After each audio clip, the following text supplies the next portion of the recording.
Hey, Dax here of Pit Stop Pilipinas. Isa ka bang mekaniko o mahilig ka bang magbutingting at nangangarap na maging isang mekanik sa mundo ng motorsports? At gusto mong malaman kung magkano yung sinasahod ng mga mechanics na to? Tara, pag-usapan natin at sabay nating alamin. Last time na pag-usapan natin kung ano yung mga roles ng mga mechanic sa isang garahe ng Formula 1 team at sino-sino ba ang mga pit stop crew at yung mga roles din nila. Ngayon, alamin natin kung magkano ba ang sinasahod ng isang mekaniko sa loob ng Formula 1 team. Kung isa kang chief mechanic o number 1 mechanic, ang pwede mong i-expect na sweldo is between $90,000 hanggang $110,000 per year, or kung sa pesos, it is between 5 million pesos hanggang 7 million pesos bawat taon. So not bad. Especially may mga travel perks yan. Buong taon naglilibot ka sa buong mundo and halos lahat ng pagkain at saka yung accommodation sagot na ng team. And kung isa ka namang regular na mekaniko ng Formula 1 team or isa kang technician, ang pwede mong i-expect na sweldo is between $67,000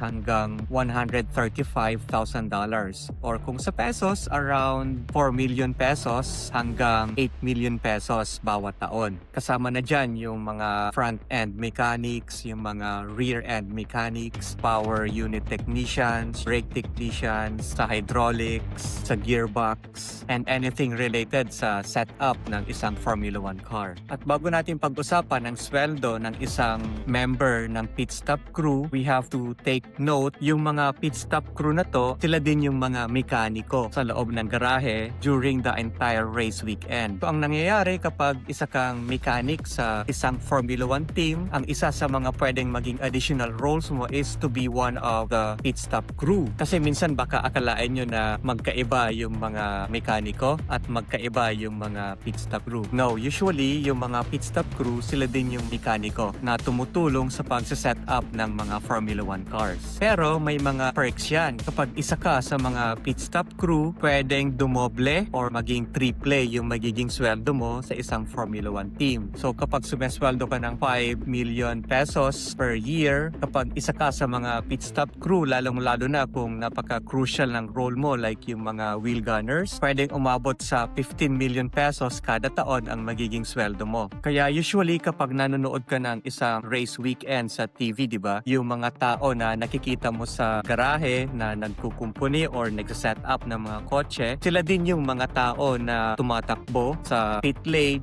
during a pit stop. Because of that additional role, talagang tataas yung pwede mong maging compensation sa isang taon